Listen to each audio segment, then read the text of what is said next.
You are what you attract, and you are going to become what you're going to attract. Some people think they can predict things because they have an ego.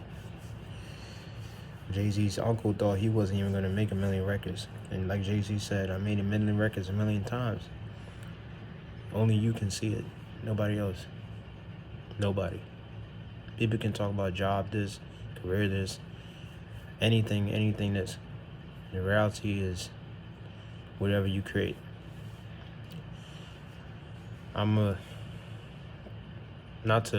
It's not a sob story.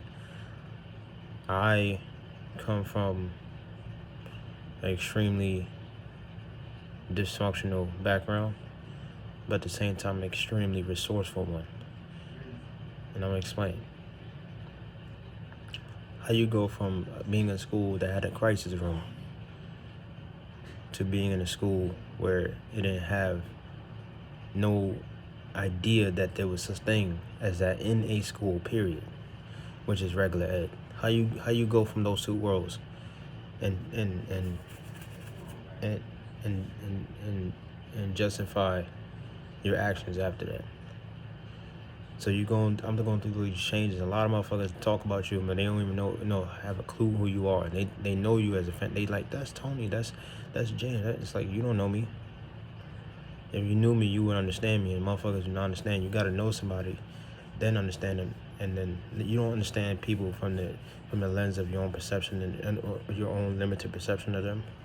You understand people by being with them when they was laughing, crying, in pain, going through the worst, and you understand why, versus going, that shit was cool, that was not cool of you to do. No, understanding is, even if whether it's cool or not what you did, I understand, and I'm here for you. Most motherfuckers are like that up to a point. It's like becoming your own best friend. Motherfuckers be like, oh, I can't handle certain shit people say or do. I come from a background that had motherfuckers say shit like, you ain't gonna be shit. I don't care what if you eat or not. Even if they are saying it just to say it. I come from all kind of insults. I'm sarcastic when people say shit to me. I'm like, oh, that hurt. I'm like, oh, I make faces. And I have the other side to me where it was the psychotic side, where that's part of my illness. It's basically a side where when you provoking enough, I act out of impulse. I was a very impulsive person, especially when I was a kid, especially when I was a young kid. I didn't take no shit. I did more to the person than the person did to me. And by knowing that about me, this is why I kind of practice self-control. You know what I'm saying? This is why a lot of people, statistically, with the same illness I got, which is bipolar 1, they either end up dead. They either end up dead or in jail. A lot of them. You know what I'm saying? I'm beating that statistic, but I don't know what the future holds, so I'm just gonna be positive. I had one motherfucker after an open mic ask me for somebody with those type of experiences and the good and bad. You had a resourceful one. You get people spoil you in this way and they did in another. Like, you have your ups and downs. You have your good and your bad. Like, so he said, for somebody that went through what they went through, it's amazing to see the you now. And I will always wonder who would be Antonio if I met him at 15. And I'm like, wow. And that made me go home and write all kind of shit on my phone, because I'm a writer, if motherfuckers don't know. I used to write notebook to notebook all the time. I have bags of notebooks I keep in my room just in case I need that for when I start being a published. When I become a published poet. It's just sometimes money gets in the way. It's always the root word of shit, money, right? But that's no excuse. I'm working on that part as well. Entrepreneurship shit. That's nobody's business. Lead by example.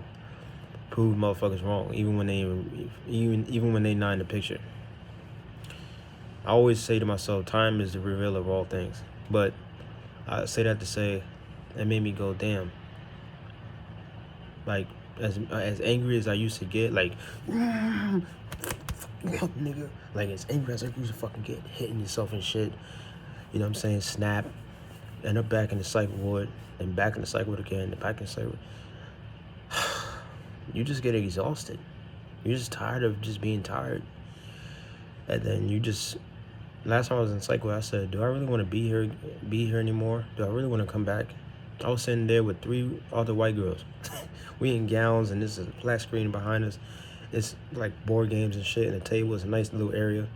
It was probably the first time ever where I realized that I'm gonna become fully responsible for my life this time. And it was at 17 years old when I decided that. I was like, in some ways you do need help. In some ways you do have the help. But some motherfuckers look at it differently. Like, oh, this motherfucker only pays half the rent. Some motherfucker can pay no rent. This motherfucker only do this. Only motherfucker do that. Motherfuckers gonna talk about you to the day you die. And motherfuckers who do that most times be jealous. Let's get it out the way. Most times when motherfuckers do that, they be jealous. All right? But unless you're trying to do something with your life, people are not gonna have no problem with that. But if you're not trying, I get it. If you're not trying, you at least do a Uber. At least do Uber. But if you're not doing nothing, literally, that's different.